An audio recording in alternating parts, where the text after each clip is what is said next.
السلام علیکم ورحمۃ اللہ وبرکاتہ۔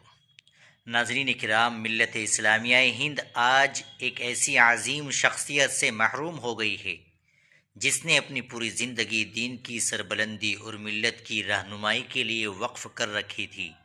آل انڈیا ملی کونسل کے صدر اور جامعہ عربیہ گلزار حسینیہ اجراڑہ کے محتمم اور حضرت مولانا حکیم عبداللہ مغیثی صاحب اب ہم میں نہیں رہے۔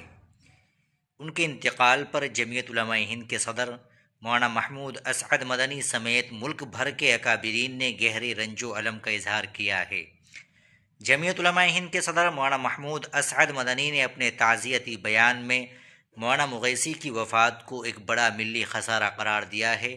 انہوں نے کہا کہ مولانا کی زندگی دین متین کی خدمت اور معاشرتی اصلاح کا بہترین نمونہ تھی۔ مولانا مدنی نے خاص طور پر ذکر کیا کہ مولانا مغیثی کو اکابرین امت سے گہرا تعلق حاصل تھا۔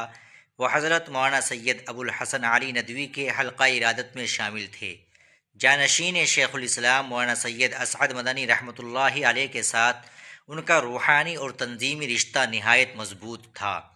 مولانا حکیم عبداللہ مغیثی صاحب علامہ فخر الدین مراد آبادی رحمۃ اللہ کے مائع ناز شاگرد تھے۔ ان کا جمعیت علماء ہند سے تعلق طالب علم کے زمانے سے ہی تھا۔ انہوں نے ایک طویل عرصے تک جمعیت علماء میرٹھ کے صدر کی حیثیت سے خدمات انجام دی۔ اس کے بعد آل انڈیا ملی کونسل کے پلیٹ فارم سے ملت کی باہمی وحدت اور رہنمائی کا فریضہ بخوبی نبھایا۔ اپنے آبائی وطن گھگرولی، سہارنپور اور پھر اجراڑہ میرٹھ میں تعلیمی و اصلاحی مشن کو آخری سانس تک جاری رکھا۔ مولانا کی رحلت کی خبر سنتے ہی علمی دنیا میں سوگ کی لہر دوڑ گئی۔ جمعیت علماء صوبہ دہلی کے صدر مولانا محمد قاسم نوری کی قیادت میں ایک وفد نے اجراڑہ پہنچ کر نماز جنازہ میں شرکت اور سوگوار خاندان سے تعزیت مسنونہ پیش کی۔ مولانا حکیم عبداللہ مغیثی صاحب کی وفات سے جو خلا پیدا ہوا ہے اسے پر کرنا آسان نہیں ہوگا۔